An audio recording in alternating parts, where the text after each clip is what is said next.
Hey, and welcome back to the Flow Show. I'm Joanna Turner, intuitive business mentor, and today I have my friend Jamin Van Dillen here. Welcome. Hey, how's it going? I am really looking forward to our conversation. We've already had a half-hour pre-chat, so I was like, I need to shut up and start asking you the question, or we're not going to get it done today, and we'll have to reschedule. So, um, Let me we're gonna have a fun chat today, guys. There is some really good stuff we're gonna be talking about today. Very quickly to give you a rough heads up, we've got a really cool flow story. We're gonna talk a bit about his adventures in Egypt and Greece, sound healing, and some other cool stuff. But let me just first read his bio and you'll get a better idea of why I'm so excited to have this conversation. So he is a California native and has produced songs for industry stars and up and comers. Business leaders have paid him to write, compose, and produce songs for them. Success was at Jamin's fingertips, but after seeing some of the darker aspects of the industries he found himself in, he walked away from it all, traveled to Greece and Egypt, where he pursued his passion for sound healing, wrote a meditative album, and then started producing his own rap music. Seeing the power in his own expression, he started helping others to do the same by teaching them how to record their own music. Now he is releasing his music, helping teach others, and producing songs for other artists. Welcome. Hi. We have a lot to talk about. I'm very excited. Um, and we were just starting, I think I was just saying before, just before we were arranging this chat before all of the Diddy stuff had happened. And I think had we had this conversation, a month ago, I might not have even brought this up. I might not have mentioned it, but it is so current. I feel like people have just had their antennas go off going, wait, what? All of them? And yeah, I just love to hear a little bit about your experience in that world and whatever you'd like to share about that, because it seems now is the time for it to be brought to the light and exposed. Yeah, for sure. Well, I've always been obsessed with music. Like all music has always been a huge part of my life. And my dad was a musician. My brother was a DJ, and then he started getting into making beats. And so that's kind of like what got me into producing at a young age. But I was always around it, and like my dad was obsessed with it. It was always like his dream to do something with it. And then my brother too, and my brother rapped, but I didn't really rap at first, but I just really enjoy it. I started out with this one little machine. It was a Yamaha, forget the name of it. It looked like a Game Boy, and it had these different pads on it. And I made like dance music. Like this is maybe like 1999, 2000.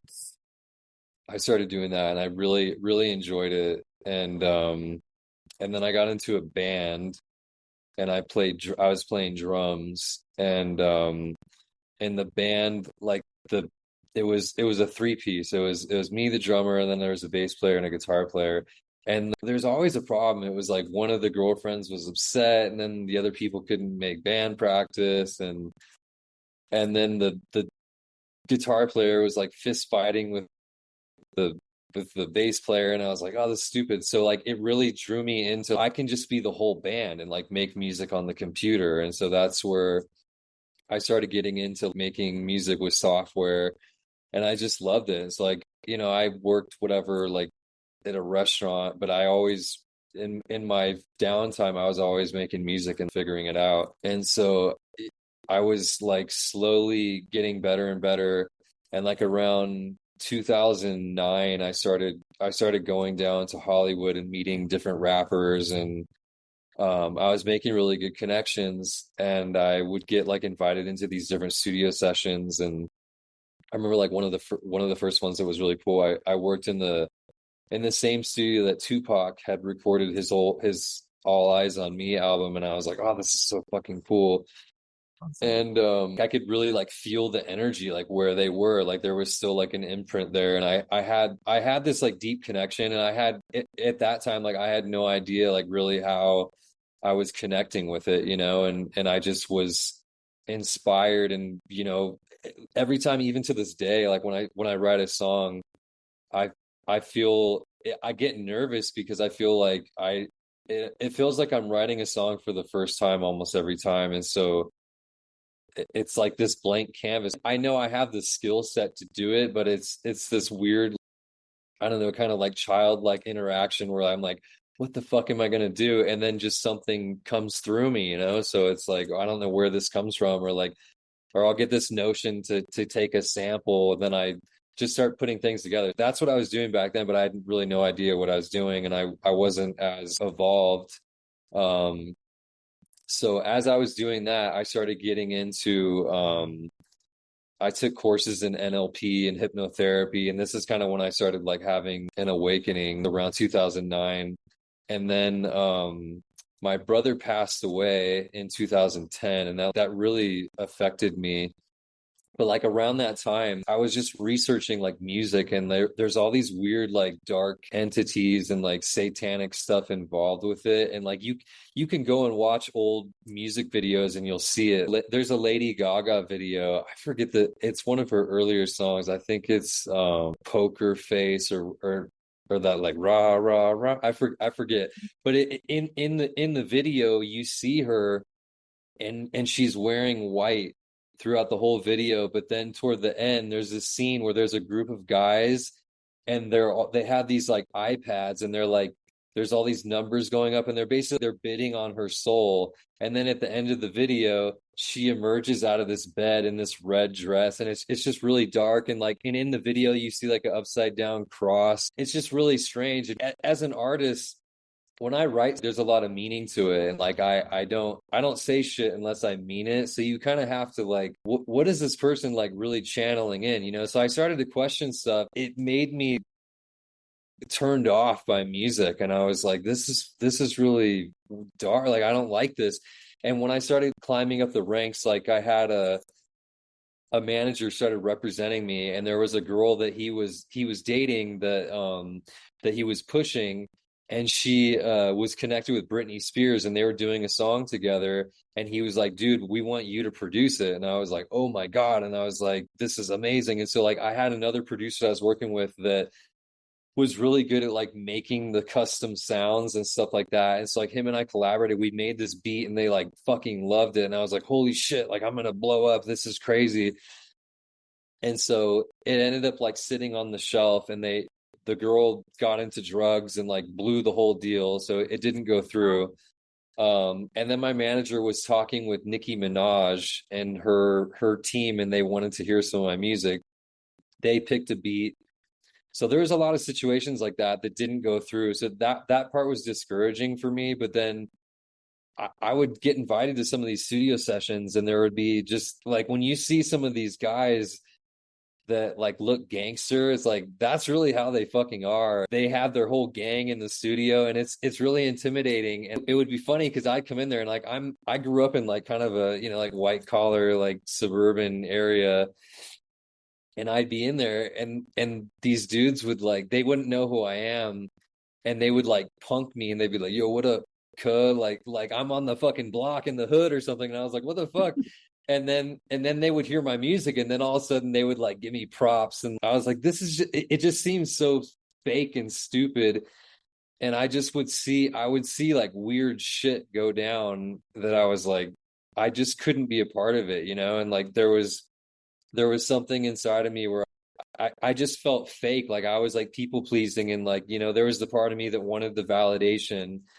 And so like I would go along with it, and I was doing drugs, and just it got to a point where it just didn't feel right for my soul. So I walked away from it, and I got really into health. And then I was still making music. So like anybody that worked with me was like, why the fuck aren't you doing music? Like you're really amazing. Like that you should do something with it. So I slowly kind of started getting back into it, but like I had to find my own way. And then that's when I started discovering sound healing, and I was like, oh wow, this is crazy. And I learned that music is tuned like when they say 440 hertz, there's like a lot of people don't really understand. 440 hertz is referring to like what the instrument is tuned to. So like it means that the middle A, like if you look at a piano, the middle A key is tuned to 440. So it means that it shifts the tuning of every key. Right. So that happened in the early 1920s. Like when you hear concert tuning, or like classical music has always been tuned to like around 432. Right. And that's like what music kind of normally was. And then there's other like odd tunings too. Like if you read in the Bible, um David David had people that would come and they would have like special tuning, like because there would be like a certain people that would play and they'd have instruments, and David would be like, oh, I really like that sound, but it was the way in which that they would tune their instrument.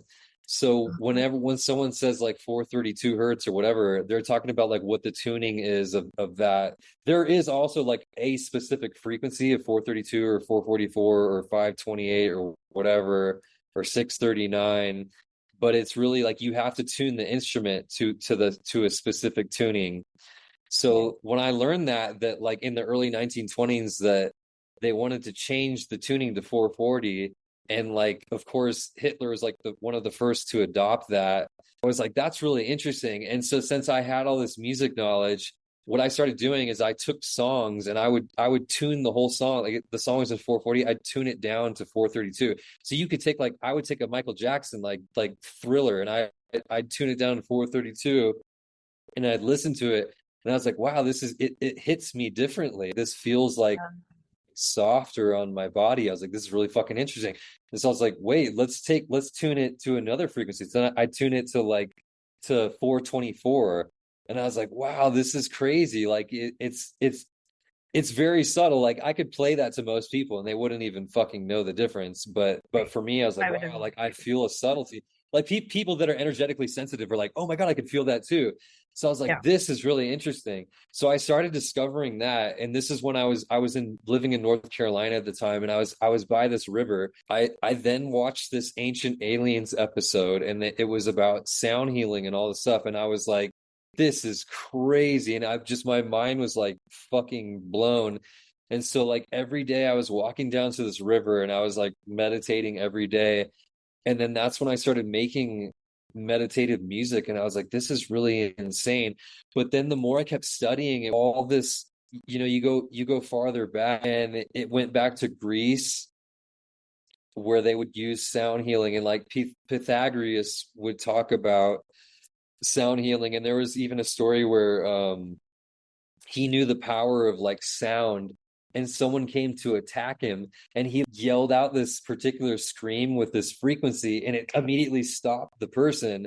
And so Huh. the more I kept studying, I was like, wow, this is interesting. And then so I studied Greece, and then I studied Egypt, and they talked about how there were certain temples where they would have these there would be this chamber where they would have someone lie on a table, and then they'd have these like cut out holes where there would be a doctor or whatever that would like ohm and like chant, and it would go billowing through this chamber down into the area where the person was, and it would like bounce off all the walls, and the person would receive the frequency, and they would heal from whatever sickness they had. And I was like, wow, this is so crazy.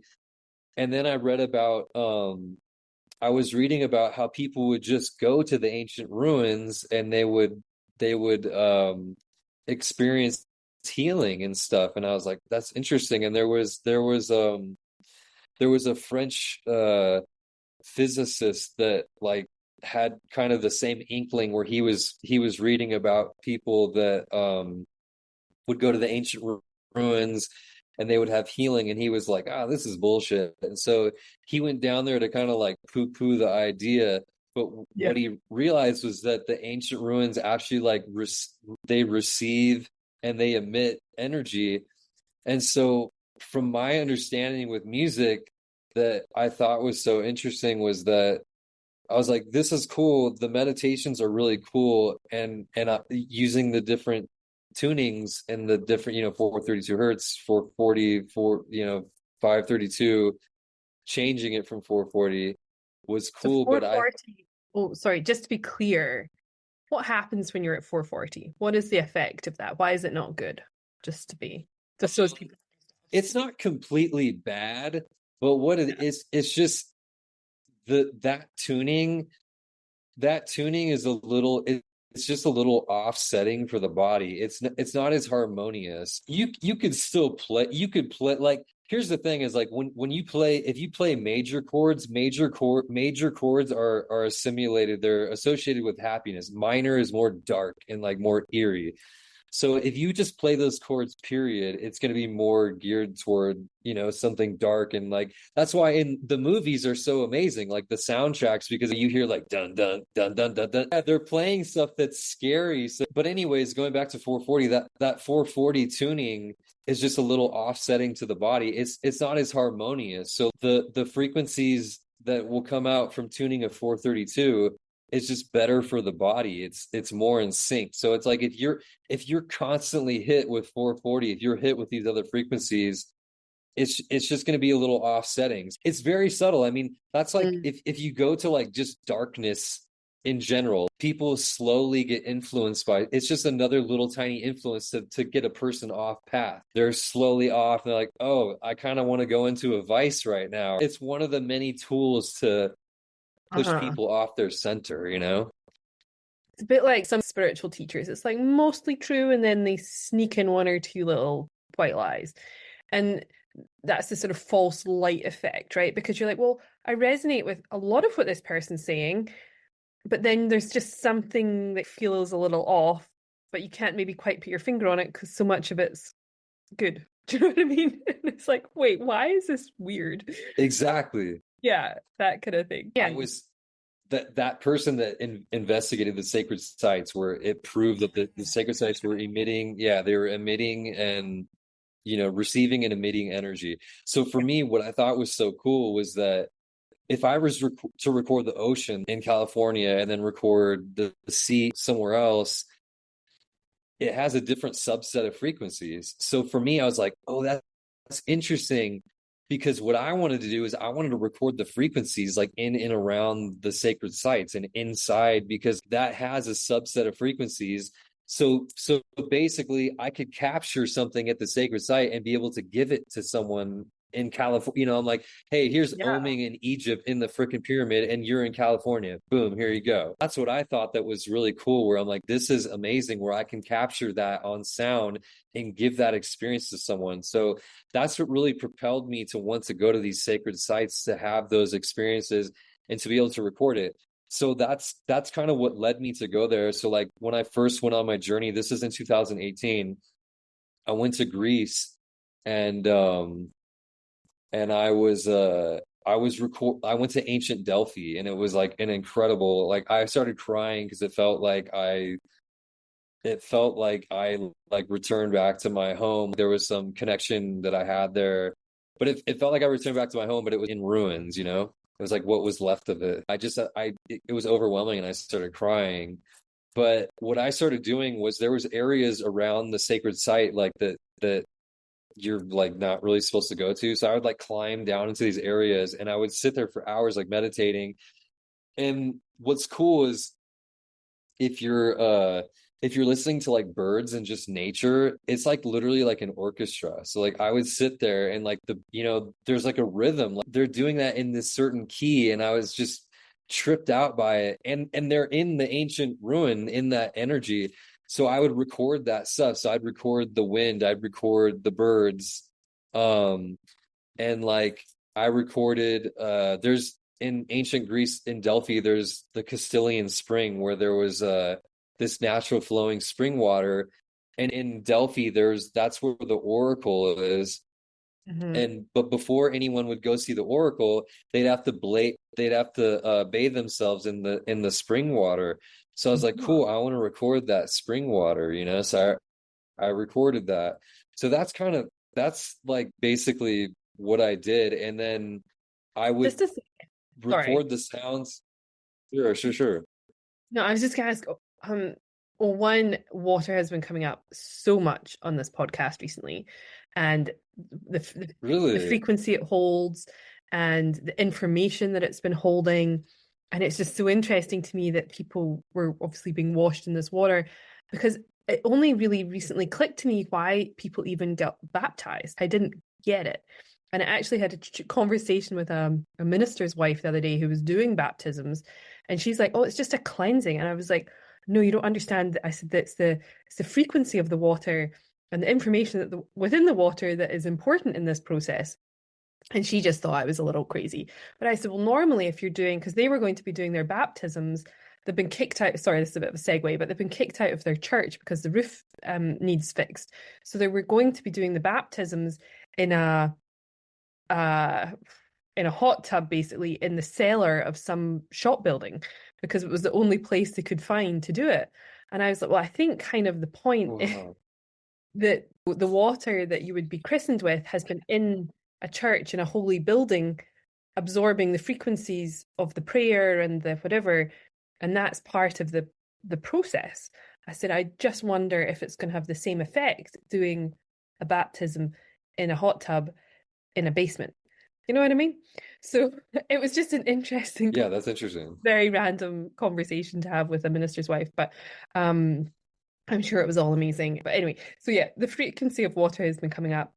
So I'd love you to speak into that. And then the other thing was, why did you choose Greece first? Like, why Greece first? And what do you think drew you to Delphi? Because I think so many people are interested in these journeys, but they're maybe, I don't know, are they not maybe not trusting their intuition? They're not hearing it. What do you think was that first catalyst that made you think, yes, that's where I'm going to go?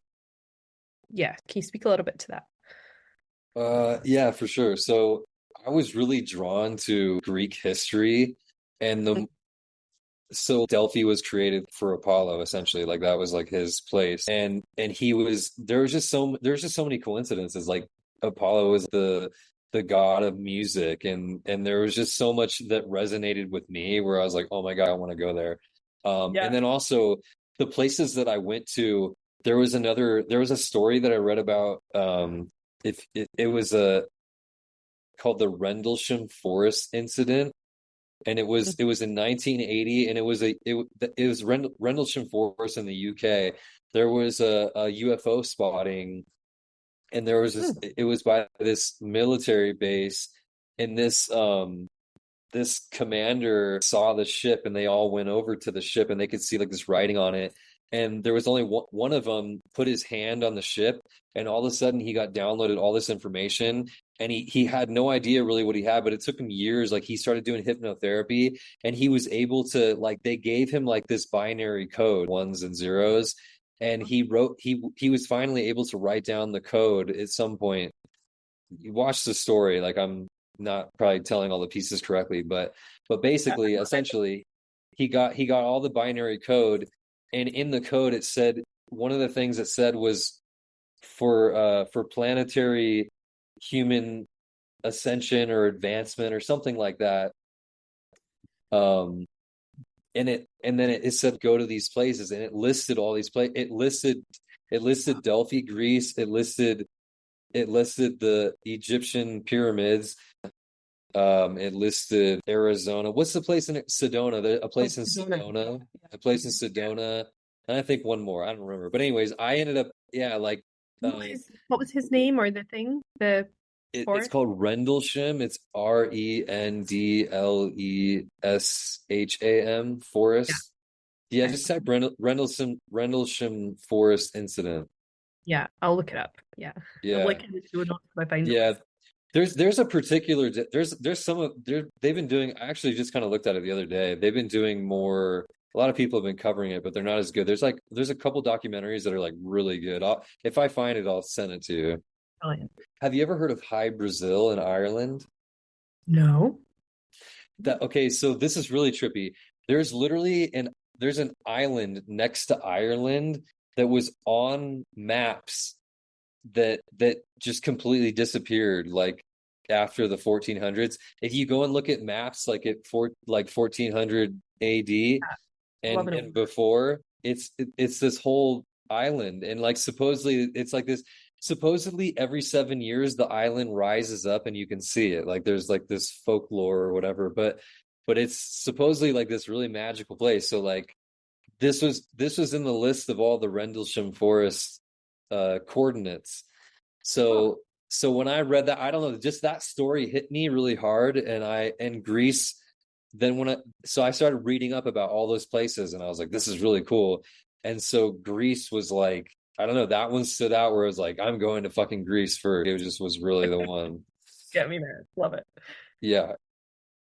Um, yeah, and then the water piece, is there anything else that comes through about that? Yeah, having to do that first and then going to see Delphi. Well, I mean, if you think about it, with in terms of like water, like why it's so special, like you've seen what's that Hiyamoto? I forget the dude's name. Oh, Yashimoto Masario or something like that. Yeah. Yeah. You see, Yeah. like, and then you speak to the water negatively, and it will show different figures. I mean, for me, I think that makes sense. And then also, water is a huge conductor for sound. If you've ever gone to a lake or like a river, if you go, the reason why is because sound is like you have to have something thick to absorb sound, like concrete, steel that will block.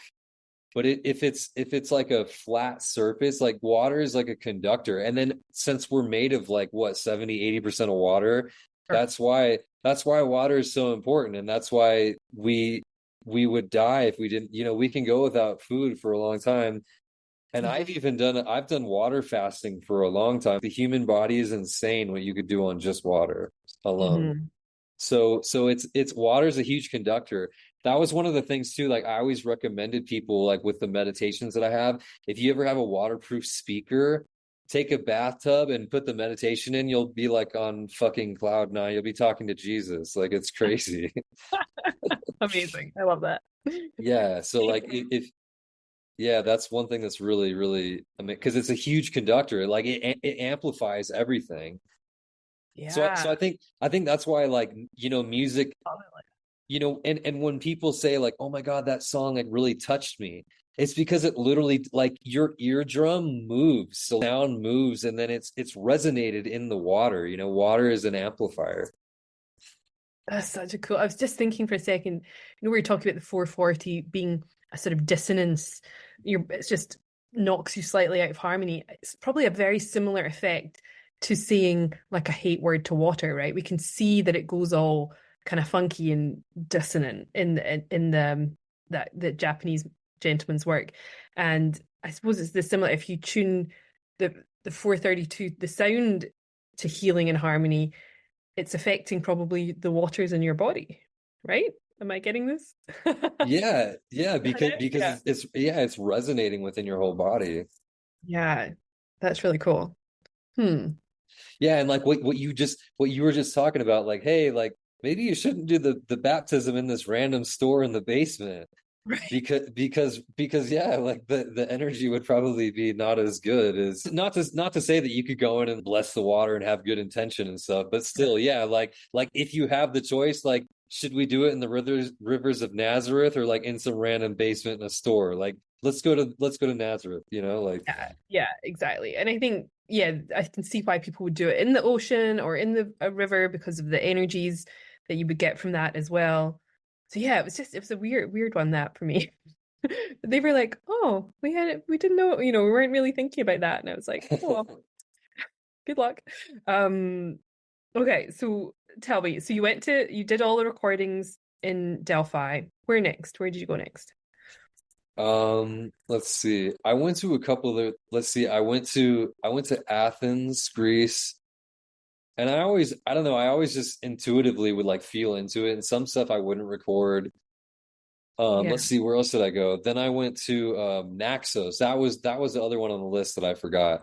Oh I yeah. was in Naxos, Greece, which that was really cool too, because they say that it's like a portal. And in Naxos, there's like this, they call it like the gateway, like it's a big door, it's just literally a door frame. But what happened was, it was in, I think it was 500 BC. There was a uh the king of Naxos at the time, was creating a little temple in like a shrine for Apollo, and right through that in Naxos, right through the gateway, you see another island, which is Delos, and Delos is where Apollo was born.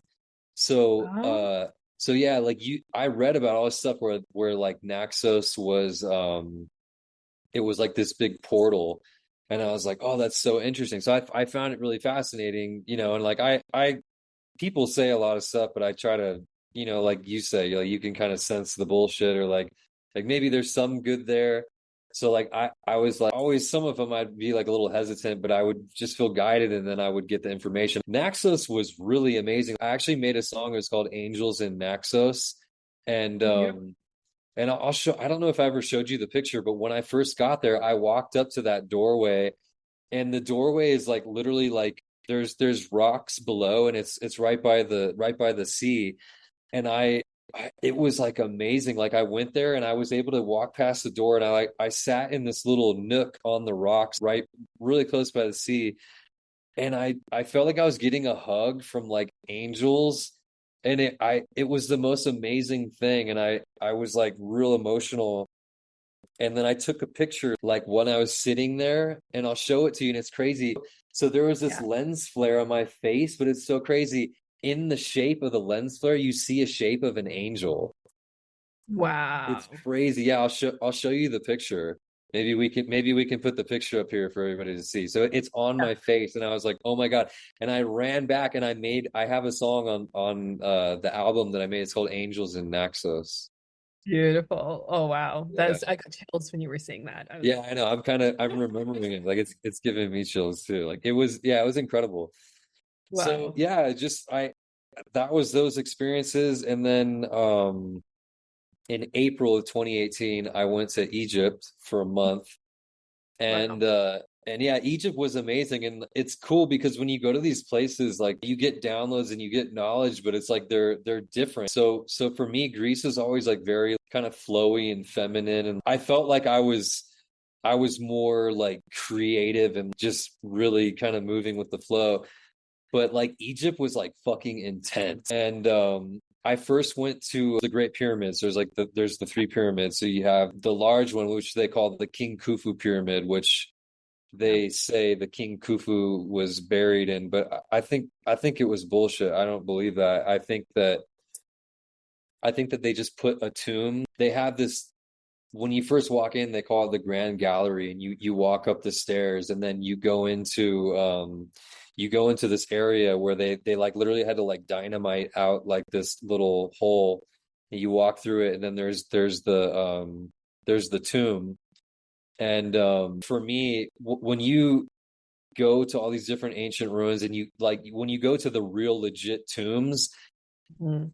it's crazy because the Egyptians like documented everything so well, and inside there's like all these hieroglyphics, and it's fucking amazing. Like it's like each tomb is like a little mini museum.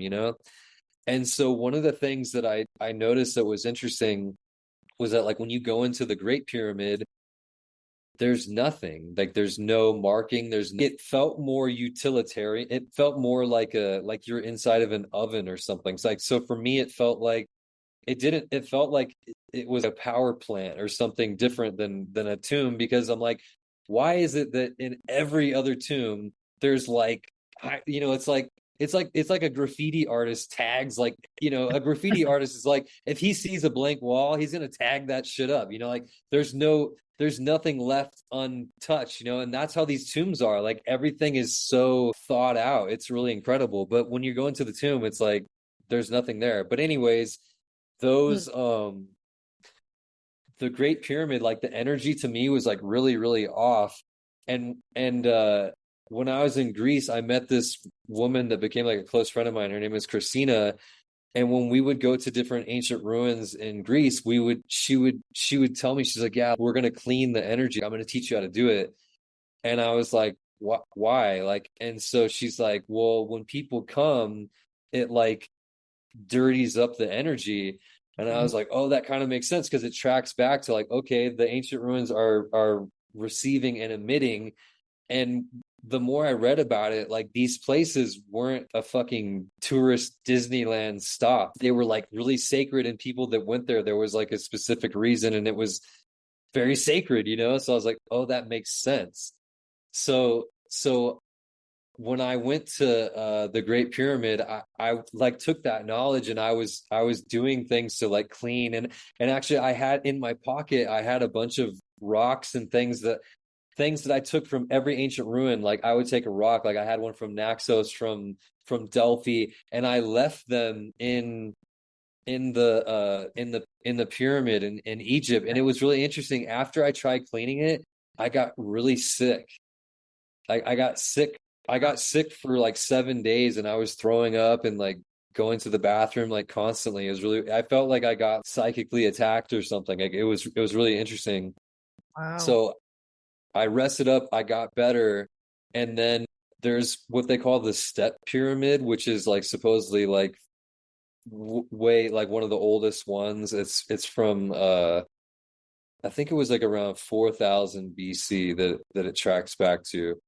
Wow. So I was like, oh, I want to go there, and that was in Saqqara. Yeah. So I went to Saqqara, and Saqqara has tons of tombs and stuff. So I was like, okay, I want to go there. So I went there, and yeah, it was incredible. And even when I went, the day that I went, there was no one was there, and all of a sudden it started raining, and like I'm walking in the middle of nowhere, like it felt like something biblical. Like it's like I'm getting poured down rain, and I'm like walking in the sand, and then I see this Greek semicircle with like all the Greeks from very early Oh, times yeah. traveled to Egypt because they knew like all this special stuff there. So I was like, wow, this is amazing. So at the end of my trip from Saqqara, this was like a total flow story because there was this couple and this one villager, and I don't know why, but something told me to like go talk to him. And so I did, and his name was Mahmoud, and he was just like this lovely like energy, this super cool guy. And I talked with him, and he was doing a tour with this couple, and he's like, I do like private tours, and I was like, oh, that's so cool. And then I ended up, he was like, yeah, do you want to come back to my home and I'll introduce you to my family? And I was like, fuck yeah. So I did, and he introduced me to his family, and then he's like, yeah, if you ever want to come, he's like, I'll take you to there's a pyramid called the Sneferu pyramid. And supposedly this pyramid it's in the exact same style as the King Khufu pyramid, and this was built by King Khufu's grandfather. And so this is really interesting. Not many people go to this one, and I was like, I want to go to that one. Yes, sign And me up. so yeah, so the next that was like the next day or so, I met up with him, and it was cool because I told him, I was like, I want to record myself in that pyramid. And he's like, okay, we'll work something out. So like this one was a little different. You had to walk through a lot of guards, and it was only because I was with him I was able to get my sound recording equipment through. And Yeah. so we walked through this one gate, and it's interesting. There's like this military base, and it was this area was more guarded, and I don't know, it was interesting. Mm. So I ended up going in, and it was cool because I got to go into this pyramid all by myself for a really long time. And instead of like with the Great Pyramid, you walk up a little bit, and then you walk up this grand staircase. But this one, you walk up these tall stairs, and then like you walk down. And so I walked down, and I walked in, and there was this first little entry, and it was interesting. There was in a pyramid shape like these different tiles that like kind of went out and in, and like then went all the way up, and it was really interesting. And then I had to crawl through this other hole, and then I walked up these stairs, and then there was like the end of the pyramid, essentially like where this chamber was, and that's where I started recording. And like the energy and like the reverberation in the room was just like, it was insane. And if you want, if anybody watches this, like I can gift them that recording because it's like really powerful. So I set up my Wow. equipment inside there, and and yeah, I just started oming by myself for a really long time and recorded it. And it was like it was crazy because, all the sound is reverberating, and like people have done measurements where the tuning in that pyramid is like 424 hertz. Hmm. And it's interesting, like the way that the things were just bouncing off the walls, like it was like this crazy chamber. I don't know, it's like hard to describe, but I did that for a long time, and I was literally floating. And then I came out, and I was just like, wow, this is crazy. And it's cool because actually this whole experience I have recorded on a blog that's on the internet, on YouTube. And yeah, that was just thinking about it, like it's like it was insane. Like it was such a crazy experience. It was just You gifted me that years ago, and I listened to it this morning. Oh, you did? Oh my God, Yeah, that's awesome. get into the vibes, Oh, I love that you did that. That's so cool. I always if I'm working with someone or like an artist, I like research and do stuff like that. I appreciate that. That's really cool. No, it was good. It was good. Um, yeah. So if anyone does, I can shoot them a link or whatever. I have it. Yeah. So then so then kind of leading into, so that happened, and at this point I've recorded like I think 75 or 80% of the album. And one of one of the places actually on that Rendlesham Forest was also Stonehenge. So Stonehenge was one of the places that I wanted to go to. And after Egypt, I was there for a month, and then I flew back home. And well, and that's another cool kind of flow thing, was like when I went there in Egypt, I completely ran out of money. I ran out of money, and I hadn't documented. I had a really shitty phone, and I wanted to get a better camera, and I completely ran out of money. And some old client of mine or something that I worked with, he called me, and like he was kind of going through some shit, and I was telling him what I was doing, and he was like, dude, that is fucking amazing, bro. I can't believe you're doing that. Like, he's like, dude, how can I support you, dude? And I was like, I don't know, bro, like whatever. And he's like, all right, I'm gonna do something for you. I get off the phone, and all of a sudden, like, he hits me with like a shit ton of money in my PayPal, and I was like, what? And so I ended up buying I bought like a better camera, and I bought like, actually, too, actually that's what I used to buy the equipment that I used to record the oming in the pyramid, actually. So it was really Oh, cool. Yeah, so it was super cool because I like spent so much money like traveling these different places and stuff, and like used all the money that I had. It was a lot of trust, like going to these places. And so that was huge. So that happened, and then I ended up I left Greece, or excuse me, I left Egypt, and I went back to the United States, and I started editing those videos. And when I was there, I started connecting with a client, Karen, yeah. uh, and she wanted me to make some like custom frequencies for her perfumes that she was doing, because she resonated so much with what I was doing, because the perfume is like, they call them notes, and you can put notes together that create a chord. And I was like, oh my God, this is music. So we totally connected, and I was like, this is really crazy, like this is really amazing. And Nice. so I flew out, and I stayed with her and her boyfriend, and I made all these frequencies. And then you and we had met because I think I gave you, we did some frequency work or Made me something. an album, yeah, of Yeah, binaural beats for my clients. right. And then we talk, and then do you want to share this part? Yeah, okay, because I was like, I have to share this. I've shared this a little bit on another podcast, but not on mine. And so we had done my album maybe 6 months before, maybe end of 2017, beginning of 2018, I can't remember. And we hadn't spoken to each other for 6 months. And as far as I knew, you were in the US, and you probably thought I was in Australia, and we hadn't spoken. And then I get this Facebook message from you saying, hey, let's catch up. Let's do a Zoom. And I was like, sure. So we jump on this Zoom, and you were like, hey, I'm in London. And I was like, I'm in London. What the heck?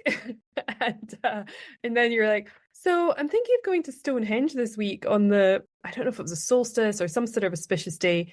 This is summer of 2018. And I was like, no way. I have just been looking at going to Stonehenge, but it was too much of a hassle. And that when I'd been looking at it and I was tired, I'd done so much traveling. I just had a month in Estonia and then I was in London.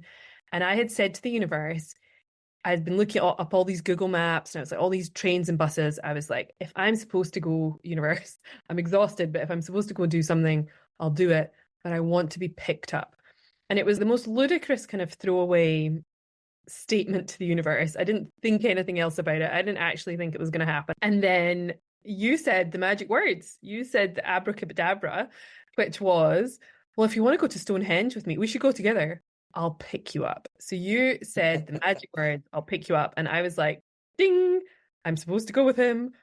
Let's do it. So I said, sure thing. And already I was like, this is just so wild. And so I think I still had to go and get one or two trains, but it was cut, like it was going to cut hours and hours off my journey. And you picked me up with your friend and took me to Stonehenge. And the two of us went into Stonehenge. And from there, it was a busy day. And I remember we got a little spot a little bit further back, and you played the Om from Egypt, and we meditated and we set some intentions. I think I had some Palo Santo and my crystal and some other bits and pieces. And then I opened the Akashic Records and did a big cleansing I was guided to put a big bubble all the way around Stonehenge, above and below it, for miles in either direction. And I don't know if I knew or not. I feel like I didn't know. And then I found out afterwards, maybe this couple that picked us up told us. But I found out that the government or the council or whoever was trying to get permission to put a road right underneath Stonehenge because there was a traffic problem near it because people would slow down to look at the stones. So it kept causing all these big traffic jams. And so the stones were literally crying out for help. And I'm not the only one that helped the stones. There are many other people. You were doing your piece. Like there's loads of people, spiritual people, obviously go there and help and do their piece. But I put this big bubble around it. And since then, number of times the council and the government have gone to court trying to get permission to put this big tunnel right underneath Stonehenge. But Stonehenge is the heart chakra of the world. And doing that, what I was told in my meditation, was going to disrupt all the energetics of Stonehenge and the heart chakra of the world. Can you imagine tunneling underneath and disrupting that? I can't even imagine what chaos would have occurred from that. But the council, the powers that be, the dark or whatever, kept fighting it. Only in the last, I believe, 6 months, which is about 6 years after we were there. Can't believe it's been that long. But they got turned back and they finally had the absolute no-go on trying to put this tunnel underneath. So maybe what we were doing in some little way helped protect the site from that. But yeah, I was just so grateful to be able to go there, do that work, be picked up. And then Karen Gilbert is the lady's name that does the perfumes. Her boyfriend, partner at the time, he picked us up again, took us back to their house. And I'm now, I don't know, a good 3 or 4 hours away from London and the Airbnb I'd been staying in. And they were like, would you like to stay over? Well, actually, when I walked in the door, this couple that I'd never met before, I'd never even met you in person before. That was our first in-person meeting in this van getting picked up at the train station to go on a spiritual mission, which I love. I walked in and Karen just looked at me and she goes, I know you. And I was like, I don't know you. I don't think so. And she said, no, we're friends on Facebook. We've done the same course. We know each other. We had tons of friends in common.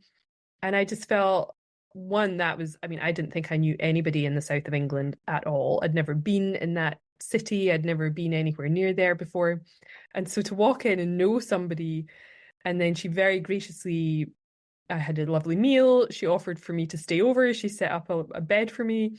And yeah, it was just lovely. I felt like I'd known them for years. So, and then I got a lift back to the station the next day and off I went back to London. But yeah, it was just the synchronicity for me in that was just magic. I would not have made it to Stonehenge otherwise. And I felt like it was a big part of my planetary grid work journey. So I appreciate whatever little nudge made you message me and want to have a Zoom call, right? You know, whatever told you to do that. And then whatever told you to use the magic words. just blows my mind. I don't know. Like Yeah. if you had said it any other way, I'd have probably been like, oh, I don't know. But you said the magic words, so I just thought that was magical. So yeah, I really appreciated that, and yeah, it was a really cool experience. So and I believe that I'm supposed to on this journey, right? I've met you, and you'd been obviously in Greece and Egypt and whatever your frequency that you needed to bring through from Egypt to that spot. And then maybe I got a little bit of whatever that vibe was. And then I went off on the rest of my journeys and infused it into the places I went next. And I just love that we have these crossover points with the people we're supposed to have a moment and exchange with in whatever sense. And then off I went on my journey, off you went on the rest of your journeys. And yeah, I love that these pieces of the puzzle come back together again. So and then there's another really cool synchronicity with you as well. Just about another, so that was 2018, the summer, maybe April 2019, chatting on Facebook Messenger or something like that. And I knew you'd been to Greece, and we were chatting, and I was like, I'm going to Greece next. And you're like, no way, that's so cool. And I was like, yeah. And you were asking me where I was going, probably wondering if I was going to Naxos. And I was like, no, I'm going to this random little island called Samothraki. And you were like, oh my God, my friend is going. I'm sure that's where she's going. And I was like, yeah, okay. I'm sure half the world is off to Greece this summer. And we turned up on the same course, the same retreat thing. And she was amazing. And we became really close on that trip. So yeah, it was so random. I was like, how are you here to deliver this other bit of information for me in that moment? I don't know. And then obviously I connected with Veronica before we went to there. We became Facebook friends and we're chatting and we're like, oh my gosh, we're both going on this trip. So yeah, it was just wild to me. All a bit wild. So yeah, I appreciate you Yeah, that's super wild. listening to whatever intuition it was to like reach out in those exact moments and give me that little bit of information. So yeah, wild, wild. Yeah, that's super. You know what's so wild when you said the words pick up? Like it's funny for me to say like I'd pick you up when I didn't even have a car. You know, No. like that's as crazy. Yeah, it's funny because you're saying like, oh, those are my magic words. I was like, it's like wow, yeah, that's crazy because I'm like I didn't even have a freaking car. And then like I don't think like that island is so random. To go to that island is crazy, and that island is like really like the story behind that island is crazy too. I mean, I think it was the birthplace of Nike, the goddess, or Nike. But yeah, I can't even honestly. I mean, I was telling you the story about it earlier. I will not get into that now, but maybe I blocked out some of that. Do you know the story or? Yeah, it's crazy. Okay, I'm having a so blank. that island, basically the outcasts of like the spiritual people were there. And what's really interesting is when you hear about the mystery schools and all that stuff, and you have to spend like 10 years to get to this place and then Oh 15 yeah. years to go. The place that's crazy about Somatraiki is that they run through those same levels, but if you can go to this place. There are certain areas like in the main ancient ruins, there's like a certain temple where you would go to an ascension, and then there's another one. But the way that they would do it was like very quickly. Like you didn't have like you could just get it's like you could obtain the Oh, information really quickly. yeah. And you know what's I don't know if you experienced this, but when I went there, it was really interesting. Like I almost felt dark going into it, like onto the island. But once I got onto the island, and especially on the ruins, it's almost like a deterrent for people. Like it'll kind of seem negative, but once you get into it, you're like, "Wow, this is amazing!" But it's almost to keep the riffraff out, you know? Yeah, that's so I'd forgotten that. Yeah, that's absolutely right. So, and it was such a random thing because I'd never heard of Samothraki. I'm from Europe. I'd been to Greece before. I'd done some of the islands. Never heard of it. Never heard anyone speak of it since either. Interestingly, Yeah, until it's small and it's really close to Turkey too. yeah, it's like so random. Um, but yeah, well, I was there attending a mystery school, so that's what it was built an initiation into a mystery school for teachers, and I'm like, oh, sure, I'll go to that, and it sure as heck woke me up. pretty quick and then bounced. I was like, this is not for me. Okay, bye. Um, so yeah, that's another story for another time. But that's so interesting. We did go and tour the ruins, and it was crazy. The whole experience there for me was really eye-opening and wild, and a lot of energy on that island. A lot of energy. And I'm sure we Yeah, added in our there's own special way, but it was kind of mad. yeah, there's so much energy on the island. I was just remembering when I was in the ruins, I remember laying down, and it was interesting because I recorded something, and there was this weird noise that was like picked up on the recording that I couldn't like figure out what it was. It was really interesting. Mm. Yeah, there was some stuff went down. You could really feel it in those. Yeah. It was. I think there was a lot of darkness there as well. I wonder if I have some notes from that time. I can't remember if I wrote. I took some notes because I like to sort of check on my notes and sort of see where I was. I must check that again and just feel into that again. Hmm. Okay. So we were in Stonehenge. We had a cool experience. What's the next part of the story? Where did you go from there? Was that like the end of your recording journey? Did you ever Yeah, meet? that was kind of toward the end. I think trying to think if I went back. I think I might have gone back to Greece after that. Yeah, you know what? I think actually that's kind of crazy. This is interesting because I went to Greece after that, and I went to Samothrace after that.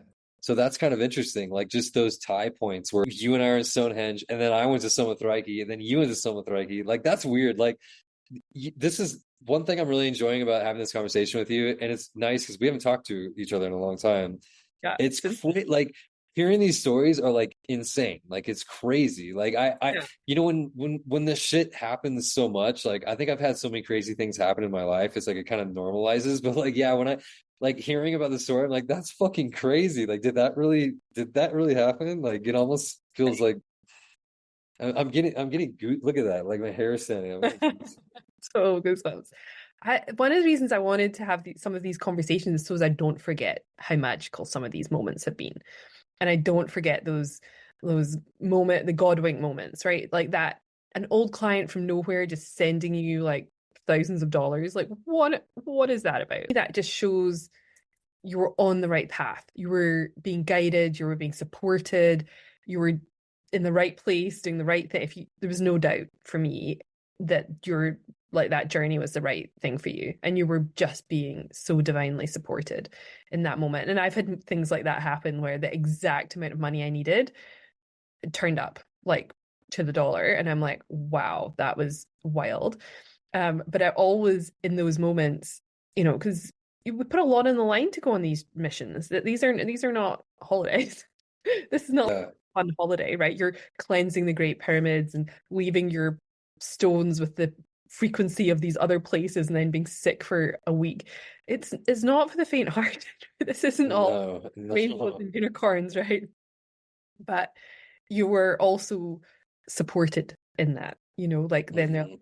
okay, yes, you've had to do this. Thank you for your service. Here's some money to help you on your way. So yeah, it's yeah, crazy. So or even Karen having the nudge to want the notes, to work with you on that. It's all of these pieces of the puzzle, even people that might not sort of think or realize that they're part of this bigger the thing that's playing out are playing these like key moments or roles. I mean, it just blows my mind. It really does. And I'm so happy to be getting to sort of make a record of the craziness. So I love that.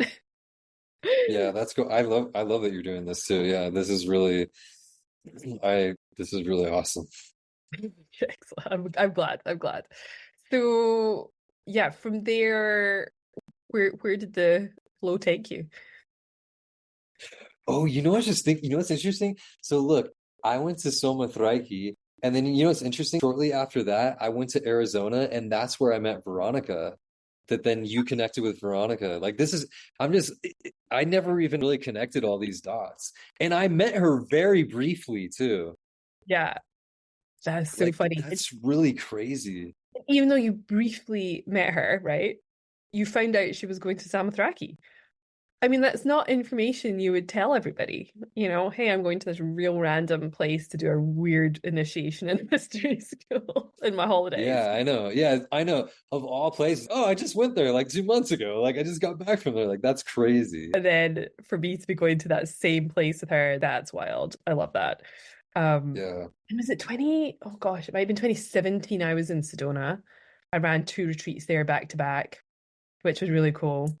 And that was quite activating. So yeah, I would have had some of that Sedona energy in me when I like met up with you. Then you go to Oh, interesting. she's in Sedona. She lives in Phoenix, so she's not far from there. But yeah, how funny. All the dots. There's so many dots to join. I can hardly even keep up with it. It's so wild. Yeah. Um, yeah, so what have you been doing the last couple of years?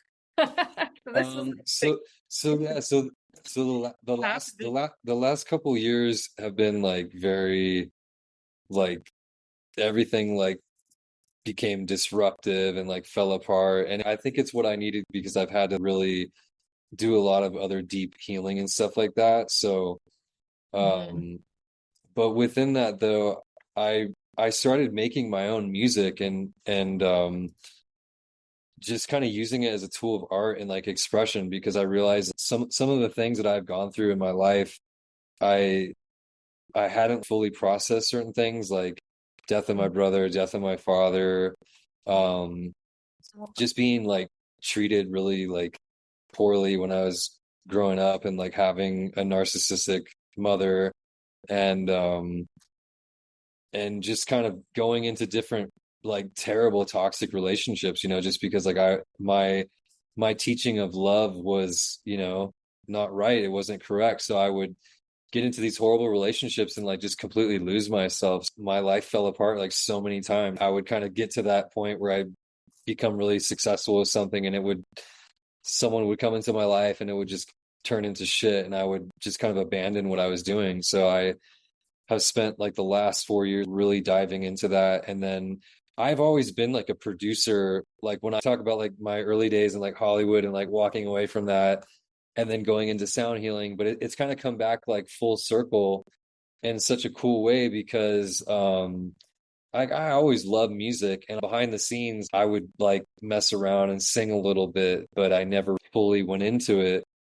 Um, but in 2020, I like really dove deep into it and I started like rapping and I was like, wow, this is crazy. And I don't know, I just really loved it. And it was at first, the stuff that was coming out was just so angry. And I was like, wow, what the fuck? And I was kind of nervous of that. And I was like, what the hell is going on? But I just surrendered to it and just whatever I was feeling, I would speak about, and I'd get to this point where it was really trippy because I'd start to record and it was just coming out of me and I was able to do things that I could never do before and I could sing in a different way and I was like, wow, this is crazy. And so I just surrendered to it and then I Can I was say one learning thing? about huh? So just one random piece of your puzzle. I don't know if you've connected this, Huh. but Egypt and specifically the Great Pyramids um, are the throat chakra, right? So Stonehenge is the heart, the Great Pyramids are the throat chakra, and it's all about opening and healing your throat chakra and your voice and your expression. And you went over there for a month, had this big purge, big healing, you're oming. I wonder if it opened up your voice to sing and to rap more. I'm sure it probably had something to do with that for sure. I'm just like, Yeah. oh, hang on. Yeah, no, for sure. Yeah, this is fun because when you look back, sometimes when you're doing the things in the moment, you're like, I have no idea why I'm doing this, but then like you take a look back. So yeah, I'm positive that had, attributed to that. So yeah, like at the time I was working with some mentors and they really encouraged me to kind of dive into that. And so I did, and I just really like I went crazy and and then it was so fun because I have all this knowledge of the sound healing. And if someone comes to me like, hey, I want you to make a custom meditation, it's like I still do that to this day. And I add the different sounds and stuff that I have. But what I started getting into that was so much fun was that like when I started getting into my own expression and just kind of letting out whatever was there, um, it was just really fun because I have so much knowledge of like making music that I was able to make this template. And every entrepreneur that I talk to, they always have like oh, I've always wanted to sing, or like I write lyrics, and I swear, like, every one of them is in the closet, wanted to be a musician or sing, or they have these lyrics. And so it was really fun for me because I started connecting with the people that were just awesome and like full of light, and they wanted to sing, and they needed help on how to learn how to record. And so the process of like learning how to record is, it's like a whole art form. What I learned when I first started making music was, you write the song, you make the beat, you make all the music, but then you have to mix and master it. You could learn the ingredients of making a cake and you throw it into a bowl, but if you don't mix it up, and then you don't bake it, and then you don't put the frosting on as the mastering, it doesn't sound as good. But it doesn't mean that your song isn't good. So once I understood that, and like when I worked in Hollywood, I would work with really famous artists, and you'd hear them raw. Like you hear the full polished mixed song and it sounds amazing. But when you're in the studio, like I'd be in the studio and there'd be like famous people that you know of, and I'd be like, dude, they're not that good. I'm just as good or better than them. And so that gave me a lot of confidence. So throughout time, I was practicing. But in 2020, it really hit me, and I just started going off, and I just got so much more confidence. And so I made this template that was already pre-mixed and mastered. So it's like you just throw your ingredients in it, and you can just be an artist and just be messy or whatever. And it does most of the stuff for you. So I created a course, and I started teaching people, and I also just do it hourly too, where I give people this template and they can record into it. And it's really cool because when you first start, and if you're first starting out singing, when you record and you hear your voice back, everybody hates it. They're like, oh my God, I sound horrible. But if you record into the template and it has all the bells and whistles, you're like, oh my God, I sound really good, because there's all these things that you don't have to worry about that will make you sound awesome. So that's what I started doing. And it was so cool because like I could fast track people so quickly, and they were like, oh my God, like this is so cool. And just I have so much experience, and I know how to write songs, and I know all the different aspects to it. I was like, this is amazing. And so just, going back to like having that other piece of expression was so powerful. And then, it's like a lot of these healers and some of the entrepreneurs, like you only see like the best parts of them, and they're like, oh, life is amazing, and like I did this, and it's like, and it's really cool what they did, but like you don't see the like crying moments of them like fuck, and they're like so pissed off. It's like that's why a lot of people resonated. Like when I just started, like I went through a real toxic relationship, and I wrote, and it was like everything that I wanted to say, like unfiltered, I fucking said it in my songs. And people were like, they loved it. And it was cool because it was like the people that I would never like think that they'd be like, dude, that's amazing, and they're like real spiritual. They were like, bro, you're killing it, this is amazing. And because I was really nervous, because when I was doing it, I was like, I am so fucking like, especially when I'm there, if you were in the room next to me, it just sounds like, dude, he's just like screaming and he's like a crazy person. But then when I made it make sense in music, it was cool, and it doesn't sound as intense, or at least that's how I see it. But people were like, oh my God, this is amazing, and it's like, yeah, for people, maybe it's not something that you listen to every day, but a lot of the stuff that I was doing was like really angry, and I was like, whatever, I'm just going to go with it. But it was dope because they were like, this is so cool. And like, dude, I want to make music. And so I started giving people free lessons, and then it just turned full circle. I get to do music in a cool, positive way. And it's not about drugs and bitches and about selling your soul to Satan, and that's how you got the record deal. It's like, you could do it how you want, and it could be, however you want to make it. And like, that's how I love supporting people in that way. And so, yeah, so I get to make music for people, and it's so much fun. I love it. Brilliant. Oh my Yeah, gosh. and I'm still doing meditations too. I have a coach, my coach Meredith Miller. She is like an expert in helping people break away from like narcissistic, abusive relationships. And it's cool because like tons of stuff, and she has different courses, and I've made all these meditations for her.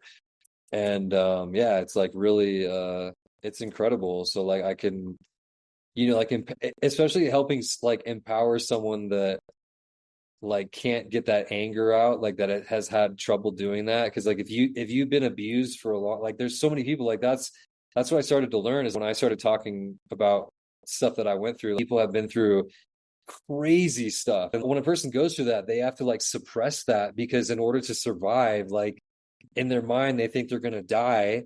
So they have to like just do. So like there's so much anger to come out, and it's like usually the people are like the people that are like codependent and survivors of this. They're really sweet people. They're really incredible and they're so strong. Like to have to endure that is like crazy. So it's really cool to see someone break loose like that, but they're singing it. And the cool shit about it is that back in the day, I would make music for people and they would record onto it. And I just wouldn't feel it because it felt so inauthentic. But when you get someone that has gone through this crazy situation and they're expressing that through music, and it's this transmutation that like you get to experience, I was like, that's so powerful to me, and like that's why music hits people so hard, because a lot of times like artists are singing it from this like broken place, and like that's that liberation. So for someone else to hear that music, that's so powerful to me, and like that was just this other element of sound where I'm like, damn, not only can I help someone create a song that's really healing and the music fits that person, but now it's being able to help them express it. And I have these different tools that I run artists through that help them express their voice. It's so cool to see that. That's so important. Oh my goodness. I didn't have anything as bad as that happen to me, but I was still had a lot of suppressed anger and a lot of difficulty using my voice and speaking up. And yeah, it was so suppressed. I didn't think I had a right to feel angry. I didn't think I was even had any anger. It was so far down. And it's a whole process to take the lid off that. And it's frightening when you're in it because I was angry for years. I was so angry. And I really had to work hard to process it all and get it out of my system. I think part of some of the like spiritual stuff that turned me off is like everybody's like, oh, you're just being negative. Like they'll try to manipulate you, to not feel your feelings. I'm like, no, like I have a right to be angry, like that's like people can express it in different ways, like just music has been like a form for me that's been like really healing. That's beautiful. And I noticed because of all of my anger, suppressed anger, I have a lot of things going on with my liver and my gallbladder because that's the organ in our body that stores all the anger as gallstones and liver stones and all this kind of stuff. And I've done a whole series of liver gallbladder cleanses and I get so much out. How is that in my body? How is that still in my body? I have done so much cleansing and healing and detoxing and all that kind of stuff. But usually when I'm doing that, weirdly, I don't know why I'm talking about this, but I usually have an emotional release as well as the physical release from my liver. And I'll know what the thing is that I'm releasing that I'm angry about. Or sometimes I'll dedicate a liver cleanse to something I'm angry about. Because I'm like, this is out of my body. This is not healthy. So yeah, it's so powerful, and using our voices is so important. I mean, just on a very small piece, like speaking, one of the challenging things about having a podcast is I have to listen to myself. Listen to myself. Oh, for an hour, I have to listen. Like, oh, this is so bad. And I can be very critical of myself as well. So yeah, it's challenging, the whole voice piece. So I'm so glad that you are helping people heal that and express themselves, because I think we need a whole lot more of that happening. And under that anger, it's usually a whole ton of grief and a whole ton of other stuff and shame and fear and all the other stuff. And that will bubble up as well once we can clear the anger. So many layers. There's so many layers. Totally. Yeah. And that's, it's so funny. There's like that term writer's block. I think that's it's such bullshit because it's just really like the things that you're unaware of or you're not facing. I'll be even honest. I'm going through some stuff right now too, where like I have to kind of confront some stuff. And I'm getting back to writing more. And there's some things that are coming up where I was like, oh, fuck, this is so fucking fake. But it makes sense because it's like I could see the areas of my life where I'm like, this isn't flowing as much as I want to. And I know why. That's what's so cool about music too, is like, and even when you hear something, when you're listening back to maybe parts of a podcast or whatever, you're like, oh, I don't like that part. Maybe there's a part where it didn't feel as in flow or it didn't feel whatever. Music is the same way. There's singers that can go into it and are like are like there's very few where they'll go in and literally do one take and it's amazing. That's very unheard of. But for me, I have to record like take after take after take after take after take. And then I finally like get into a pocket and it's like I know I'm there. And so yeah, it's painful and sometimes I don't want to hear that. Like I'll have bullshit come up in my head, but I have to address that and just be truthful and honest, you know? Well, a big part of what I believe about being and living in flow is healing the trauma.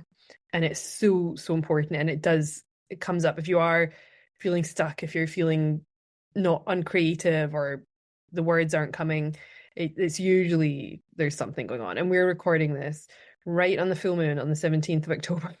Big fat full moon in Aries. And it's the end of an 18-month cycle. And there's a few other big things kind of ending and over the next month. Yeah. And there's obviously a lot going on. We've been in this eclipse portal, and there's a lot going on in the US at the moment. And How's that been going for you? Everyone even myself too, like I've been talking, everyone's like going through shit. A lot of people are going through shit. yeah, my Lionsgate this year, so August was challenging for me. My parents are elderly, and I'm dealing with my dad, who we think has maybe some dementia going on and some Oh, behavioral issues. And so that has, and two out of my sort of three closest family members were in hospital. And we've just, there was a lot going on with other people, but close people around me. And so just, I feel, do you know, and it felt like I was just doing so much to just deal with what was going on that my creativity disappeared for like what felt like 6 weeks, 2 months. And I haven't, only just maybe a couple of days ago, I had some words, some writing come through. I don't post things unless it feels guided and in flow and it's coming through me. I don't sit and hmm, force what am I going to write. I need something to write. sure. Um, but yeah, there was nothing. But when I was so in that with all the things going on in my family, yeah, there was no flow. I was like, oh, this is so annoying. But I really feel these last couple of eclipses, I feel like a big part of that chapter has closed and it feels easier. I feel more open. I feel things are happening, cool things are showing up in my inbox and like that's I'm like, okay, it's like I'm back again. I was just thinking the other day, I said, I feel like my father is well, he's the sort of representation of the patriarchy in my life. It's not been pleasant. And he's nearly 88 and he feels like he's maybe losing control. We run a family business and I help do that as well. And I think he's so, but I'm looking at it, our little mini version of the world. It's a sort of reflection, this sort of microcosm of the macrocosm kind of thing. And I feel like globally, it's like the patriarchy is sort of finally losing control and they're making their last fight to show that they're the big man and capable and I'm in charge kind of idea. And I feel like it's slipping away from them, from those powers that think they're in charge. And it's sort of happening in this sort of weird simulation with my father. He's trying to Interesting. cling on to some sort of semblance of control. But yeah, like anything that's if it's not his idea and it's not, whatever. So he really pushes back on that. So we're trying to find a balance and like work through that. And it's not an easy thing to do, but I see it as that bigger representation worldwide of this sort of clinging, and we're moving into this new age of Aquarius. Pluto, I think Pluto's been in Capricorn and it's going into Aquarius, and it's not going to be, and it's been in Capricorn for a long time, and it's not coming back kind of idea for another whatever many years. And so the whole world is going through this big shift over the next kind of month. So Hmm. it's yeah, it's interesting. I don't know what's going to happen. What do you reckon? Yeah, I mean, I could see like I think a lot of the dark forces at play are getting desperate. I knew a lot about different secret societies and the Illuminati and all this weird shit. Like that also tied back into the music a long time ago is when I started learning about that. But yeah, like just you see the world has just been controlled by like very elite dark people. And I think that it's becoming more and more exposed. All these different people are coming out, and I think that they're starting to lose. I think that's like this last 4 years have been like I mean, dude, they like literally locked down the fucking whole world for the flu. The more and more I started like seeing that happen, I think there is like new things that are emerging, and I think that that dark piece is dying. Like certain parts of that are not working, and they're trying to like they're still trying to hold control. And I think some people with old ideals are like it's like things are changing a lot, you know? And I think this is a lot of shit that I wrote about, like a lot of my music. I have one song called Divide Us, because if you look at, God, there's so many narratives that have just come out that I've seen in the past 4 years. So many people just get it's like they've touched on like fear, shame, guilt, like they've touched on everything, and it's really interesting because I've seen some of the most like spiritual people that I thought were really amazing, and they totally fell victim to so many narratives that like people just get sucked up in. And that's I made this song. It's called Divide Us, and so many people got really offended by it. But it's funny because that's what the song is about. It's not really like one side or the other. And when people hear it, they think like, oh, he's a right wing Republican and he's racist and all this shit. And I'm like, it's funny. It's like I'm just really like talking about the narratives and how it's called Divide Us. It's like that's what they want to do. It's like they're trying to pit everybody. You know, it's like you hate trans or you don't like trans, or they're pushing trans on everybody, or it's like the racist narrative. Everybody's a racist now, and like everybody's offended. It's crazy. Like it's really insane. But that's my take on the whole thing, was that I talk about they just want to divide us through fear, control, and some violence. They just want to divide us. That's what all this is. It's tapping into those deep emotions. And I think that's been the beauty. And especially I've been feeling it the last few months where like I've made a lot of changes and making changes in the things that weren't really serving me, because I think that's the energy that's coming up is like it's really forced. That's why people are going crazy. They're forcing people to like really change. And like people that are holding on to their shit, they're losing it, you know, like they're losing their minds, you know? So I can relate to what you're saying, you know. I feel like we're saying the same thing, you know. Yeah. And I mean, the divide, like bringing the sort of big, we even felt it within families and within friends. And I've lost friends over in the last few years over Yeah. what they perceived was something different, or, Right. and it's like, how is, how are they managing to do that? They've done it very effectively to divide. When I see something happening, whether it's a narrative, an event, a thing, one thing, instead of getting put, I'm able to see it from more of a sort of eagle's viewpoint, I suppose. That sort of Hmm. seeing it from a higher perspective. I'm like, okay, instead of being like, oh my gosh, that's so dreadful, I'm like, what's happening? What are they trying to show us? What is the bigger narrative? Yeah, exactly. Because they're doing this to distract you when they're Yeah, I'm doing like like, 10 other things, you know? what is really going on here? Is this, is this real? And so yeah, I'm less likely to get sucked into it.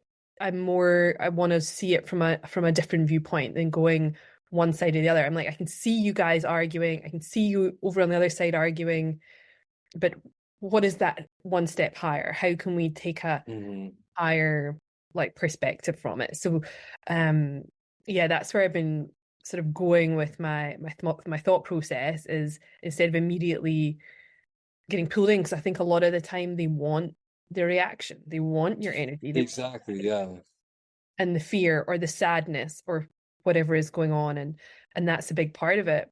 The old good old energy harvesting situation, which they do a lot through music and concerts and that kind of thing, which I'm sure you know a lot more about than I do. But yeah, I see that more with with other narratives and what's going on. And I haven't been to a big concert or anything for years. I did back in the day go and see Beyonce and Lady Gaga and things like that. I wouldn't do it now. Hmm.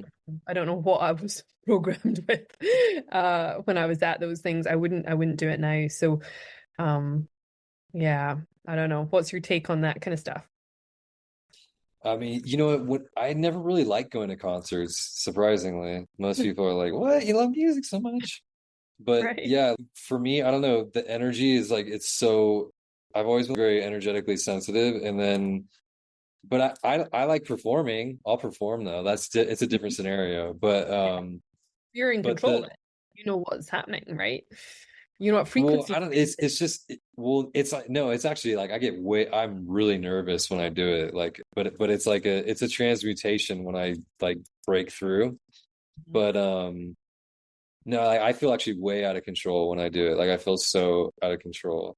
Oh, I mean, it's terrifying. But I mean, with the frequency, for instance, you would know what your instruments were tuned to, or your voice or whatever. Do you know what I mean? That's kind of I mean, I don't know. I never really thought of that, but when I go to a concert, I'll get inspired and I want to leave and go make music is usually what happens. well, that's cool. That's cool. Yeah.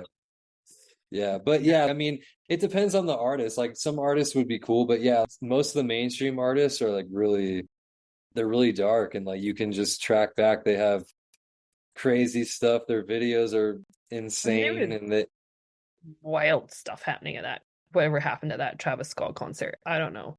But oh yeah, that that's was crazy. weird stuff. And I'm pretty sure it was in The Simpsons, however many years ago.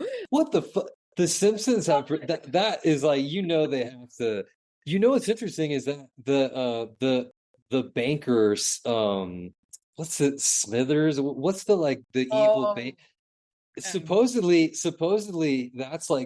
that's a real guy. yeah, it's like after I forget all their Rockefeller, this or Yeah. that, and whatever the fuck. But yeah, it's some super crazy elite banker. But I mean, yeah, honestly, I really feel like the Simpsons knows all this stuff, and it's like a joke. They say like that the evil they have to reveal themselves, you know. So I think the more that people are aware that's what's happening, like more things are coming out, and I mean, Yeah. it's just insane. I mean, I could talk for hours on rabbit holes and the nanotechnology that's in the vaccine. There's this one woman that does blood analysis and has been doing all this research, and she can she cleans the blood. She does blood chelation. But Oh, yeah, she back when the vaccine started coming through, she was doing all this blood analysis. She was like, "What the hell is this?" And found all this nanotechnology in people that had the vaccine. But then it's mm. crazy because whatever that shit is that's in the vaccine, like it's been put in the air and in the water. Because then she started seeing it in people that were unvaccinated too. Like it's fucking insane. Oh, oh, that stuff really gets me. Talk about getting angry. That really gets me. Yeah, I know. Me too. Like I get trust. Like I'm definitely not like I've gotten sucked into like getting pissed off about stuff like for sure. But yeah, like they say that's their whole goal is like to merge humans with AI. No, thank you. No, thank Yeah, I know. you. Oh, I mean, for sure they are reading our thoughts. Like I I don't know if you've had, I know you've sort of mostly come off so well, you were kicked off social media, I believe.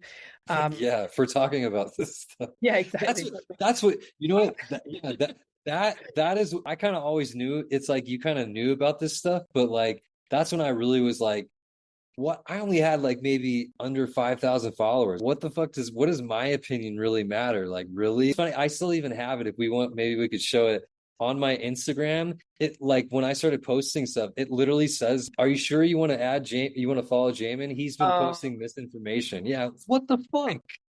oh, I got so shadow banned as well, and I don't think it's come back. I know, right? So yeah, but again, that's we were talking a little bit about the cost of doing some of this stuff, right? Like you're not going to Egypt on your holidays, you're going on a mission. Um, and it can cost you your social media audience, your following or whatever. Um, and that's quite scary, but you've got to also trust that if you're guided to share something, post something, then you're supposed to do it.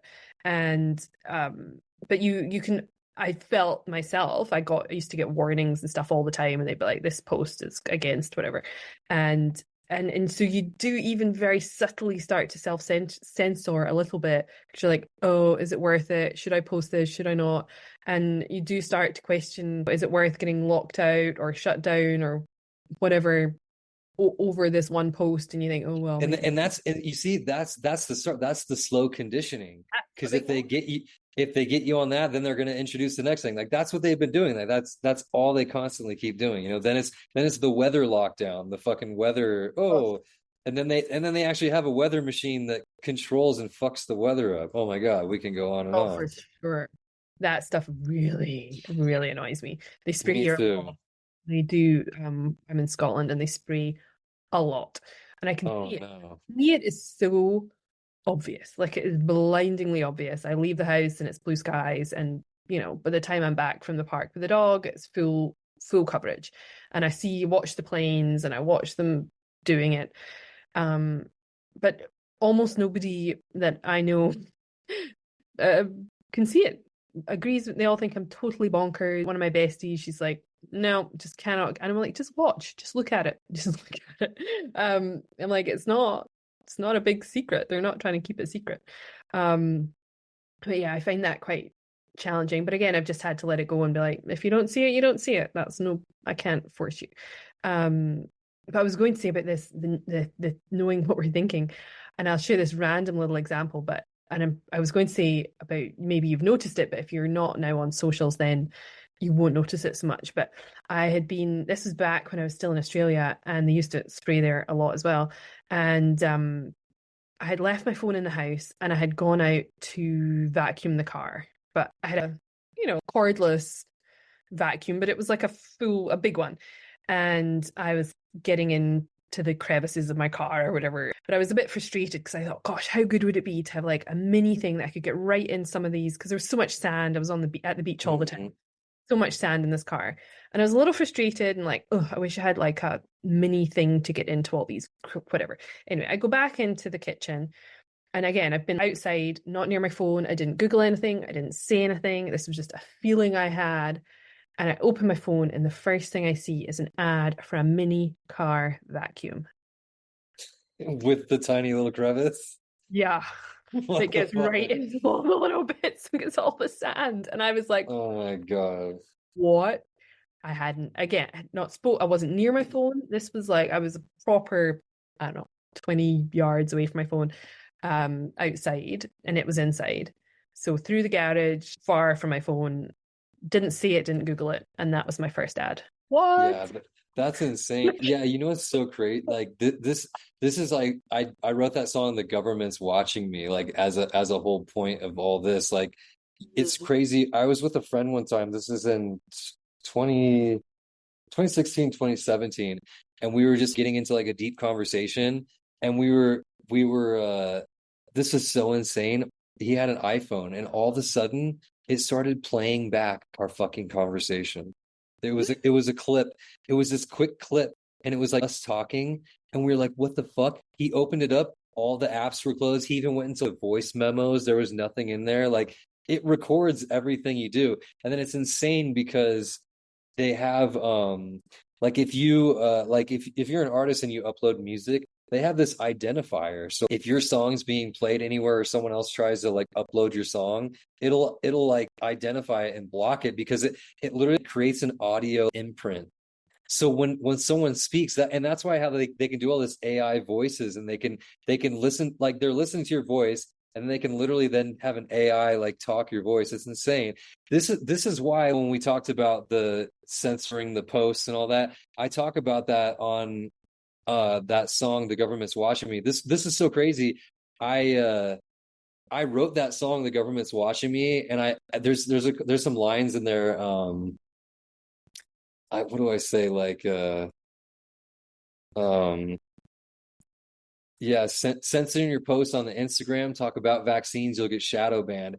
I wrote that shit, and then literally maybe 6 months later, I got kicked off of Instagram. And then I made a song, and I made t-shirts. It says God doesn't need a social credit score, because that's what this shit is like the World Economic Forum is modeling China, and they already have implemented a lot of this credit score shit where, like, you say a bad word against the government and then you're getting punished, but then your friends get punished too. Like that's just, what's so insane is like all of a sudden Johnny and Susie, they can't, and then they're doing like this whole like dollop where like, oh, you only get to buy X amount of meat at the market, you only get to buy X amount of groceries.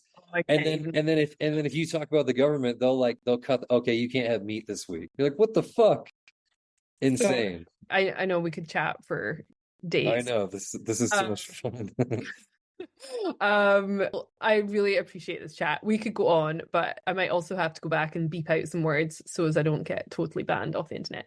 Um, Sorry, you should have told me that before. no, you're fine. I'll leave this in anyway. But yeah, so if people want to find you, I will pop your links in the show notes. What is the best place now that you're not on Instagram? I think I'm actually going to be making a new Instagram profile, so Okay. I'm gonna be coming back. It'll be Instagram account number two. Okay. Well, if you want to share that with me, I will pop it in the show notes. But Cool. otherwise, your website's there. You have your YouTube. I will pop those links in the show notes as well. And yeah, any last pieces of wisdom for our lovely listeners? And yeah, maybe I'll have to have you back one day. We can dive into more of this stuff. Um, yeah, I think I'll probably also have up another website that's just dedicated for the teaching. I'll send you all my links.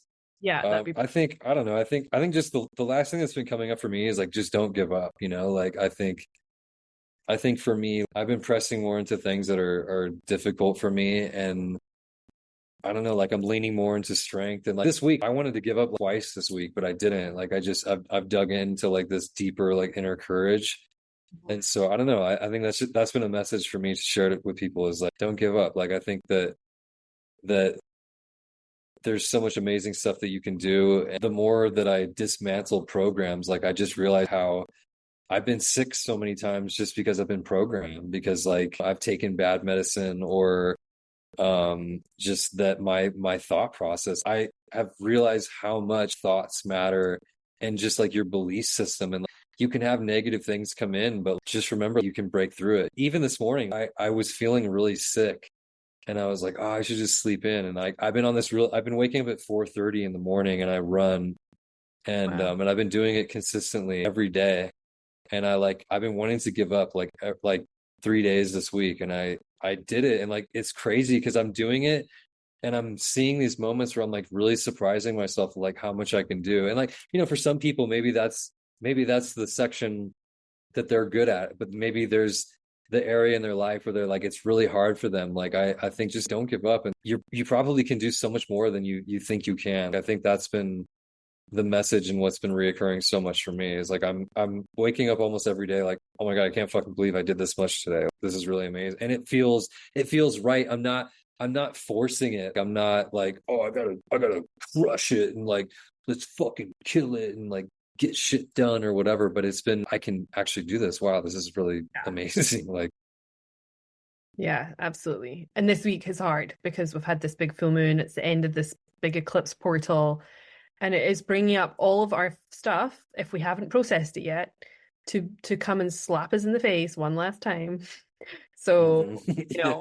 if you did want to stay in bed, that's maybe why. So there might be some stuff just that needs a final little look over and release. And I know I had a weird situation come up, and I'm like, oh, this again. I was anticipating having anything big to release today, but it's happened. So um yeah, it comes at you in some weird ways, even when you think I am complete with this. And it's like, hello. Nope. Like, hey.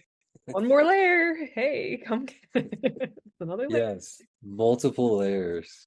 Oh my goodness. But yes, well, thank you so much. This has been awesome. I've so enjoyed this conversation, and um yeah, what a journey. And I'm excited to see where it takes you next. And if you end up, I mean, now you're in Mexico, and there's a whole lot of ancient, beautiful sites there to explore. And yeah, I hope you have a wonderful time. But yeah, don't give up. Keep at it, Jamin. Thanks so Thank much, you so guys. much. And yeah, we'll pop all his details. So check him out, and we'll see you guys next time. Take care. Bye. Bye.